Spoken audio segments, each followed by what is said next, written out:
आज हम करने वाले हैं क्लास फिफ्थ का unit number 14 which is basically on bills. आज इसको समझेंगे हम कि ये बिल्स क्या चीज़ होती है और इसकी हम एक्सरसाइज करने वाले हैं नंबर 1। ये जो यूनिट मैंने लिया है ये डीएवी स्कूल्स में जो बुक्स हैं उसमें से लिया है। मेरी जितने भी वीडियोस हैं वो थर्ड फोर्थ फिफ्थ की अभी तक बनी हैं। डीएवी स्कूल की बुक जो मैथ्स की जो रिकमेंडेड बुक है डीएवी स्कूल्स में, उनके ऊपर मैंने वीडियोस बनाई हैं। थर्ड एंड फोर्थ मेरा ख़त्म हो चुका है, फिफ्थ मेरा ऑलमोस्ट कंप्लीशन पे है। जिन लोगों ने सब्सक्राइब नहीं किया पहले रिक्वेस्ट है सब्सक्राइब कर लीजिए, उससे आपकी सब्सक्रिप्शंस में मेरा चैनल दिख जाएगा जिसमें आप आराम से मेरी वीडियोस सर्च कर सकते हैं। वैसे भी कोई भी वीडियो आपको सर्च करनी हो, नाम लिखिए राजीव शर्मा, स्पेस लिखिए क्लास, क्लास लिख के उसके बाद स्पेस डाल के क्लास का नंबर लिख दीजिए 345 में से कुछ भी, फिर लिखिए यूनिट, और यूनिट के बाद स्पेस लिख के यूनिट का नंबर लिख दीजिए 1 2 3 4 जो भी यूनिट की आपको वर्कशीट चाहिए, और उसके बाद वर्कशीट लिख के स्पेस डाल के वर्कशीट का नंबर लिख देंगे तो आपको एग्जैक्टली वही वीडियो मिल जाएगी जो आपको मेरी चाहिए। चलें आज शुरू करते हैं यूनिट 14 का worksheet number 1 which is on bills. और ये जो वर्कशीट है ये बेसिकली है ऑन प्रिपेयरिंग अ बिल, कि हम जो बिल प्रिपेयर कैसे करते हैं। चलें शुरू करते हैं। देखिए ये चैप्टर को शुरू करने से पहले हमें थोड़ा समझना पड़ेगा बिल होता क्या है।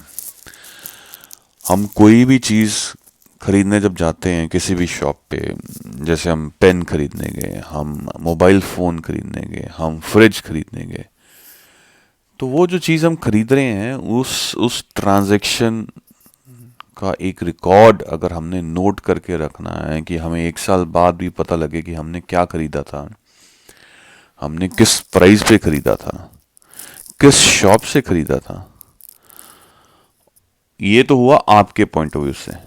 अब शॉपकीपर के पॉइंट ऑफ व्यू से भी सेम चीज़ आ जाती है कि उसने क्या चीज़ बेची, किस प्राइस पे बेची और किसको बेची। बिकॉज बिल पे एक तो ये चीज़ नोट होती है कि हाँ कौन सी चीज़ बिक रही है, किस रेट पे बिक रही है, और इवन शॉपकीपर ये भी नोट करता है कि कौन खरीद रहा है, उस खरीदार का नाम भी नोट कर देता है बिल पे, एंड सबसे इम्पॉर्टेंट डेट कि किस तारीख को वो चीज़ खरीदी जा रही है। ये सब चीज़ों को नोट करने का सबसे इम्पॉर्टेंट एस्पेक्ट ये है कि अगर शॉप को कीपर को अपना साल के एंड में ये देखना है कि उसको पूरे साल में उसने जो भी ट्रांजैक्शंस की हैं, उसने जो भी चीज़ें बेची हैं, उसके बाद उसको प्रॉफिट क्या हुआ है, तो उसको उस वक्त वो बिल काम पे आएगा कि हाँ भाई मैंने इस डेट को ये चीज़ें बेची थी और इन प्राइजेस पे बेची थी और पूरे दिन की मेरी ये सेल थी। तो वो फिर बिल्स जो हैं वो उस वक्त नोट करता है, देखता है, और फिर उसके बेसिस पे वो अपनी इनकम कैलकुलेट कर पाता है कि भी साल के एंड पे उसने कमाया क्या है। और ये जो बिल्स की जो बुक होती हैं ये उसको अपने रिकॉर्ड में भी रखनी पड़ती हैं ताकि कल को कोई भी इनकम टैक्स अथॉरिटीज़ उसको देखना चाहे कि हाँ भी आपने, पहली बात आप कहते हो आपने बिजनेस किया, उससे आपने प्रॉफिट कमाया, तो पहले तो ये बताओ कि आपने बिजनेस में बेचा क्या, खरीदा क्या। तो वहाँ पे ये बिल बुक्स भी काम पे आती हैं। तो बिल की जो डेफिनेशन है वो भी अगर आप अपनी बुक में देखोगे कि क्या है, bill is the slip of paper on which a shopkeeper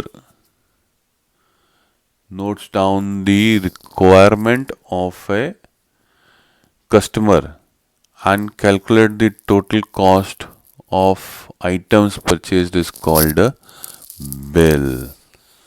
तो एक स्लिप ऑफ पेपर जिसमें जो बायर है, जो कस्टमर है, जैसे आप क्या खरीदने उसके पास आए हो या क्या खरीदा है, उसका क्या प्राइस है, उसको वो हम बिल बोल देते हैं।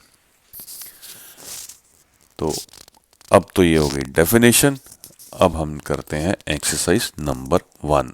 वर्कशीट 1 का सबसे पहला क्वेश्चन क्या है, who prepares a bill and for whom। तो इसका बड़ा सिंपल सा आंसर है, shopkeeper prepares a bill and for customer. तो जो है बिल कौन बना रहा है, वो शॉपकीपर बना रहा है। किसके लिए बना रहा है, वो कस्टमर के लिए बना रहा है। क्वेश्चन नंबर 2 क्या है, name any 3 bills you receive at home, do all of them look like, if not why. चलें पहले हम ये आंसर देते हैं कि 3 बिल्स कौन से हैं जो हम घर में रिसीव करते हैं, और उसके बाद सेकंड पार्ट आंसर करेंगे कि क्या वो एक जैसे दिखते हैं या नहीं दिखते हैं। मैं 2 बिल्स अरेंज कर पाया हूँ, पर देखते हैं उनको मैं आपको एक्चुअल में दिखाता हूँ कि किस तरह के वो दिखते हैं, तब फिर उस पर डिस्कशन करेंगे कि ये दोनों एक दूसरे से मिलते क्यों नहीं है। और 3 बिल्स जो हम नॉर्मली रिसीव करते हैं किसी भी घर में, वो हैं एक तो इलेक्ट्रिसिटी, एक टेलीफोन, और तीसरा वाटर भी कह सकते हो, मिल्क का भी कह सकते हो। म्यूनिसिपल कॉरपोरेशन के जो आते हैं, जो कूड़ा उठाने वाले, वो भी अपना बिल देते हैं, उसका भी आप लिख सकते हो। पर इलेक्ट्रिसिटी टेलीफोन तो हर घर में बिल आता है। पानी का बिल नॉर्मली कभी 6 महीने बाद आता है, कुछ इस तरह से रहता है कि साल में कभी कभार, कई घरों में तो एक बार ही आता है। पर हाँ, ये 3 बिल्स हैं जो घर के रिलेटेड हैं और जो घर में आते हैं। Electricity bill generally every 2 months आता है, टेलीफोन बिल्स एवरी मंथ आता है, और जो वाटर का है वो थोड़ा सा ये रहता है कि कभी 6 महीने बाद आता है। कई बार तो मैं देखा कई घरों को मिलता ही नहीं है वो बिल, पर एक्चुअल में एक वो बिल भी है। आपने कुछ भी लिखना है, तीसरा ऑप्शन आपके पास दूध का भी है, आपके पास कुछ और आइटम आपके घर में आती है जिसका बिल आपको हर मंथ आता है, तो वो भी आप लिख सकते हैं। अब जो सेकंड पार्ट का आंसर है कि do they look like, the answer is no, क्योंकि उसका रीज़न ये है कि ऑल ऑफ देम, ये आंसर वैसे आपकी बुक में दिया हुआ है, look different as entries made in various bills are not exactly the same। अब जैसे मेरे पास टेलीफोन का बिल है और इलेक्ट्रिसिटी का बिल अवेलेबल है, तो मैं आपके लिए लेके आया हूँ।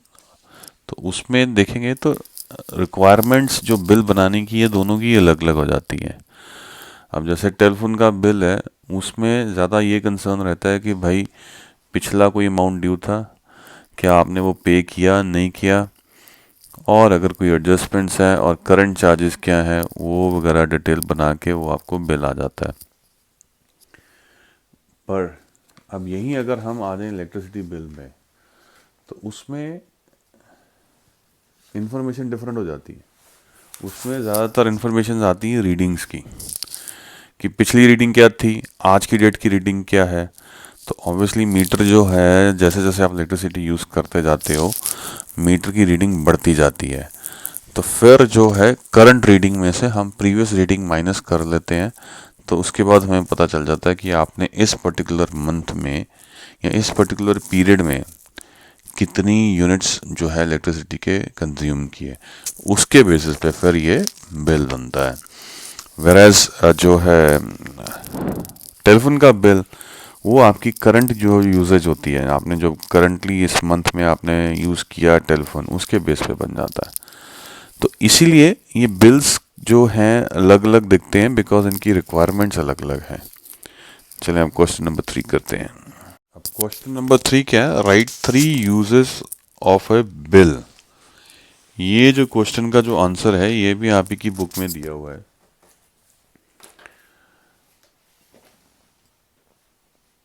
सबसे पहला जो इसका आंसर रहेगा वो ये है कि a shopkeeper can keep a track on day to day sales.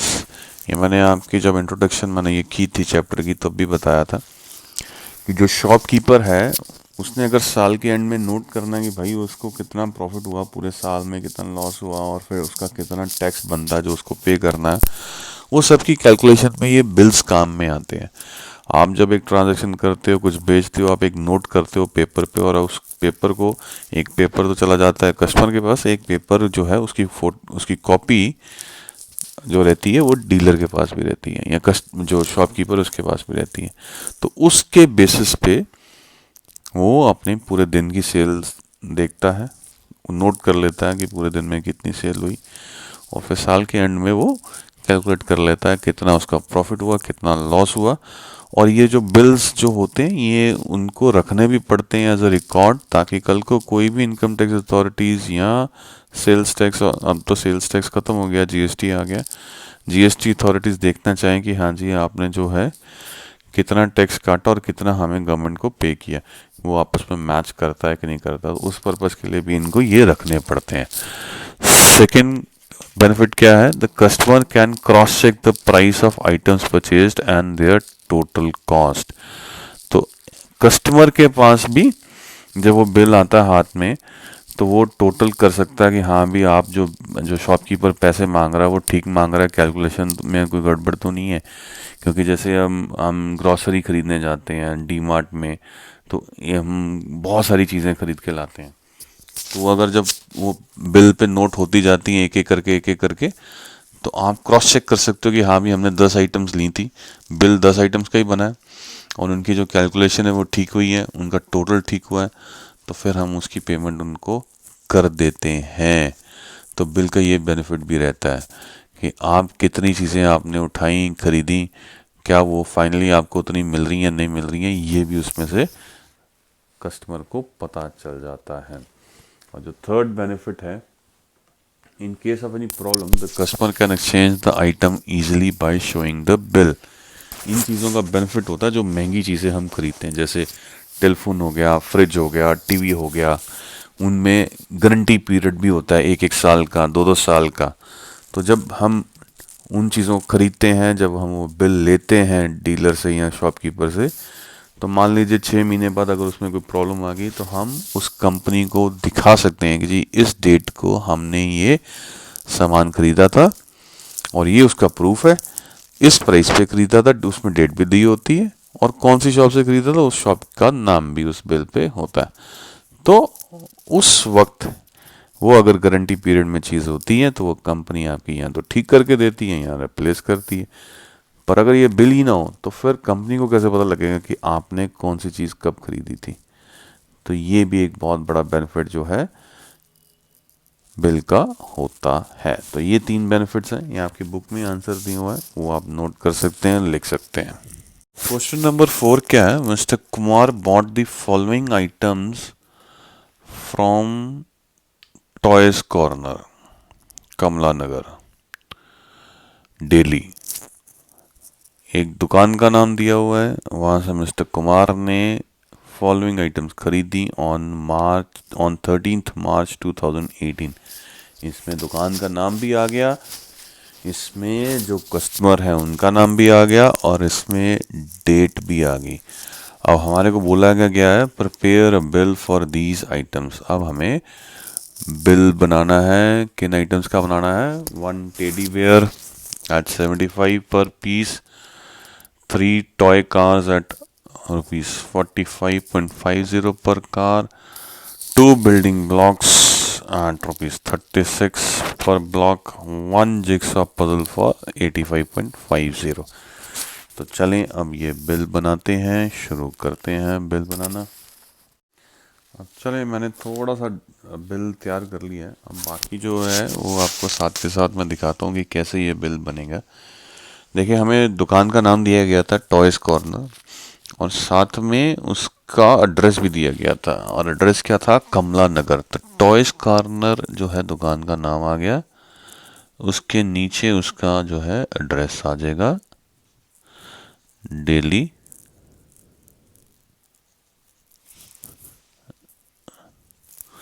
Delhi की थी ये जगह, दिया गया था जो।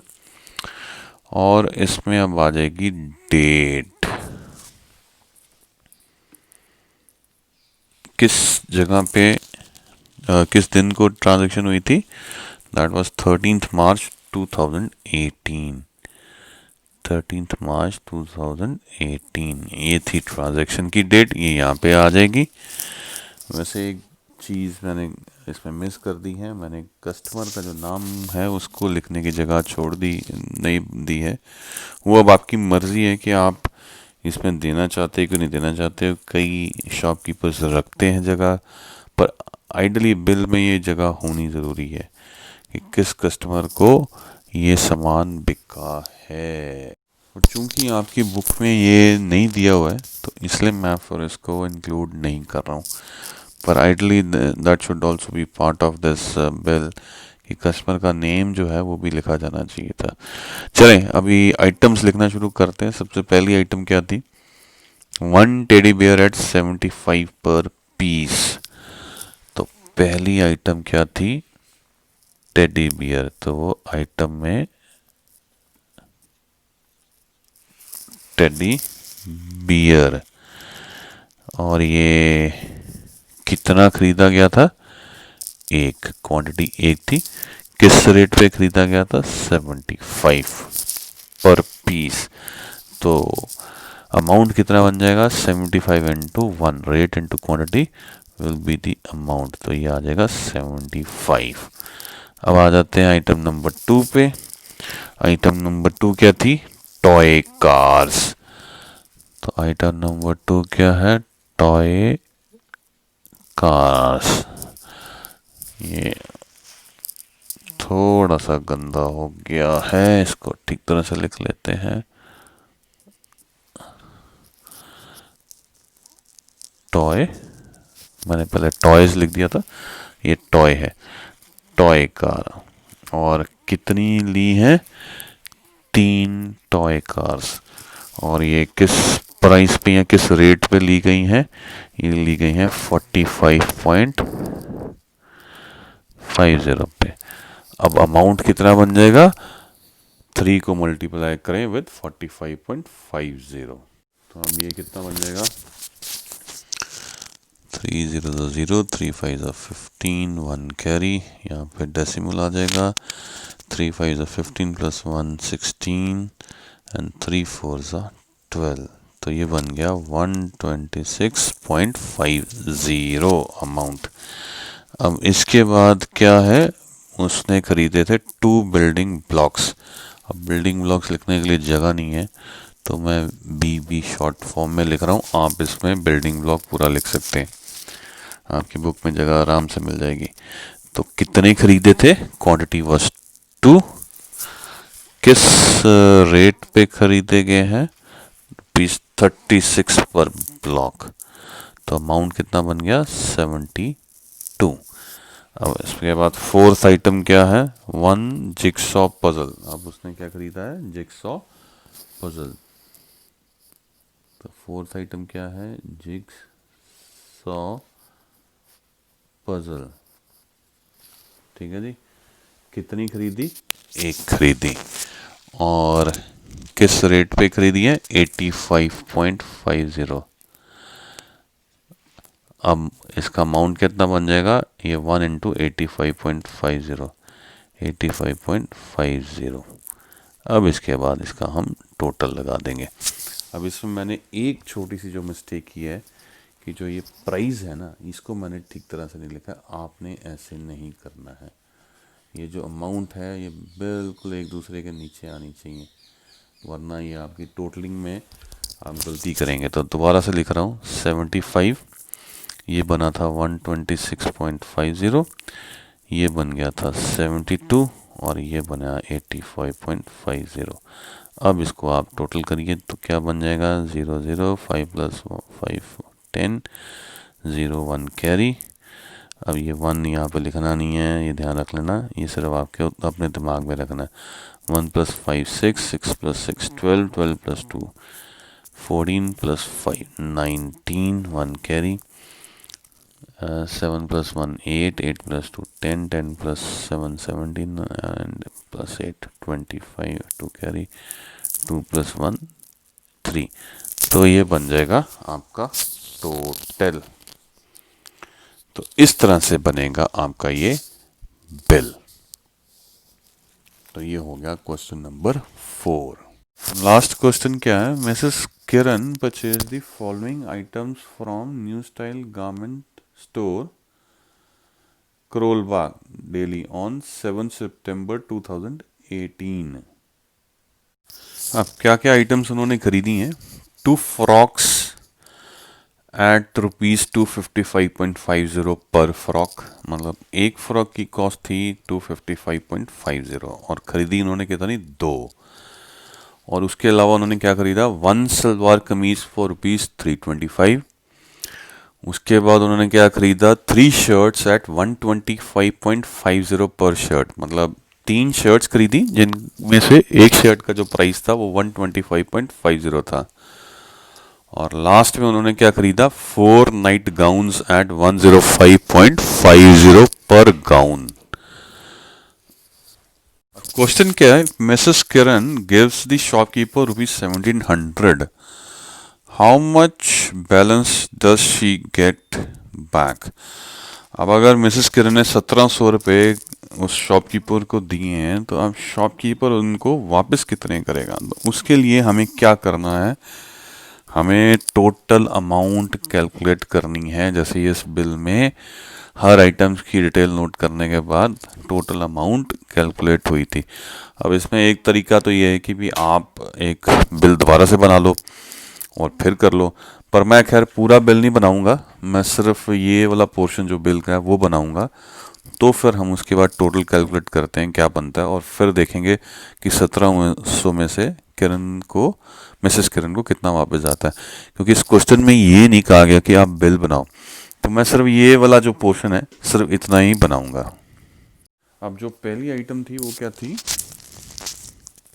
आइटम नंबर 1 क्या थी, फ्रॉक। कितनी खरीदी थी, 2। और एक फ्रॉक का प्राइस क्या था जी, 255.50, 255.50। ठीक है जी। अब ये अमाउंट कितना बन जाएगा, पहले तो लगा लो जी डॉट, उसके बाद देखते हैं कि पैसे में क्या आएगा। ये तो जी 2 0 0, 2 5 10, 1 कैरी, 2 5 10, इधर से 1 कैरी हुआ था तो 1 11 हो जाएगा, 1 कैरी हो जाएगा, 2 5 10 प्लस 1 11, 1 कैरी, 2 2 4 प्लस 1 5, तो ये बन जाएगी अमाउंट 2511.00। उसके बाद क्या खरीदा जी, 1 सलवार कमीज। अब आइटम नंबर 2 क्या थी, सलवार कमीज। मैं इसको शॉर्ट फॉर्म में लिख रहा हूँ, आपने नहीं लिखना है, आपने पूरा ही लिखना है, मेरे पास स्पेस का इशू है। ये आइटम्स खरीदी 1 और प्राइस क्या था 325, तो यहाँ पे डेसिमल के आगे 00 ही है और ये अमाउंट बन जाएगी 325। 325। इसके बाद है जी खरीदी शर्ट्स, तो आइटम नंबर 3 क्या खरीदी है, शर्ट। मेरी हैंडराइटिंग पे थोड़ा सा मेरे को माफ़ कर देना, बिकॉज स्पेस नहीं है तो मैं ज़्यादा लिख नहीं पा रहा हूँ ठीक तरह से। अब शर्ट्स कितनी खरीदी गई हैं, 3, और एक शर्ट का प्राइस क्या था 125.50। अब इसकी आप कैलकुलेशन करिए, ये क्या बन गया, 3 0 0, 3 5 15, 1 carry, 3 5 15 plus 1 16, 1 carry, 3 2 6 plus 1 7 and 3 1 3, तो ये बन गया 376.50। और लास्ट में आइटम नंबर 4 क्या उसने खरीदा है, night gowns. Night gowns short form में लिख रहा हूँ, कितने खरीदे, 4 खरीदे और एक का प्राइस क्या था 105.50। अब इसकी भी कैलकुलेशन कर लीजिए, 4 0 0, 4 5 20, 2 कैरी, 4 5 20 प्लस 2 22, यहाँ पे भी 2 आ जाएगा और फिर 4 1 4, तो ये आ गया जी आपका। अब यहाँ पे आप लिख देंगे टोटल, टोटल नीचे लिखना है तो नीचे लिख लीजिए, इसमें लिखना है तो इसमें लिख दीजिए, वो आपकी मर्जी है। अब जी टोटल हम इसको कर लेते हैं। सबसे पहले तो लगा दो डेसिमल। अब डेसिमल के राइट साइड पे जो है अमाउंट वो ऐड करो, 000, ये 0 आ गया, 0 + 5 5 + 0 5 ही आ गया। 1 + 5 6 6 + 6 12 + 2 14 1 कैरी, 1 + 1 2 2 + 2 4 4 + 7 11 11 + 2 13 1 कैरी, 5 + 1 6 6 + 3 9 9 + 3 12 12 + 4 16। तो ये क्या बन गया जी, 1634.50। तो जो बिल है उसका अमाउंट क्या बन गया, 1634.50। अब जो है मिसेस किरण ने कितना पे किया था, मिसेस किरण ने अमाउंट कितना पे किया, that was 1700। And amount of bill क्या बनी, वो बनी 1634.50। और हमारे को बोला क्या गया था, money how much balance does she get back. तो बैलेंस अब कितना बन जाएगा जो शॉपकीपर ने अब उसको पे करना है, इन दोनों को अब हम माइनस कर देंगे तो हमारे को आंसर आ जाएगा। अब 1700 है तो उसके आगे डॉट लगा के 2 zeros लगा दीजिए, 0 में से 0 माइनस किया तो 0 आ जाएगा। अब यहाँ पे इसको हेल्प चाहिए, वो यहाँ से शुरू होएगी, ये 9 रह जाएगा, ये भी 9 रह जाएगा, और ये 1 यहाँ पे आ जाएगा। तो 10 में से 5 गए तो क्या आ गया 5, डेसिमल आ जाएगा। यहाँ 9 रह गया था, 9 में से 4 गए तो बचा 5, 9 में से 3 गए तो बचा 6, और यहाँ पे 6 में से 6 गए तो 0, ये 1 में से 1। तो बैलेंस अमाउंट फाइनली क्या बन के आई है, दैट इज 65.50। तो ये फाइनली हमारा आंसर है। Now with this we have come to end of this worksheet. अच्छी लगी हो तो लाइक कर दीजिएगा। अगर कोई सजेशंस देनी है, आपको कुछ चीज़ नहीं पसंद आई है तो कमेंट में रिक्वेस्ट है, मतलब सजेशंस दीजिए कि आपको क्या और इम्प्रूवमेंट चाहिए वीडियोस में, ताकि मैं अपने आप को इम्प्रूव कर सकूं। बाकी अगर अच्छी लगी हो तो वो भी अच्छे अच्छे कमेंट कर दीजिए, नथिंग लाइक इट, बहुत अच्छा लगता है। सुबह अर्ली मॉर्निंग 5 बजे उठना वर्थ लगता है कि हाँ इतना एफर्ट लग रहा है, तो it was worth it. Share कीजिए ताकि ज़्यादा से ज़्यादा लोग जुड़ सकें।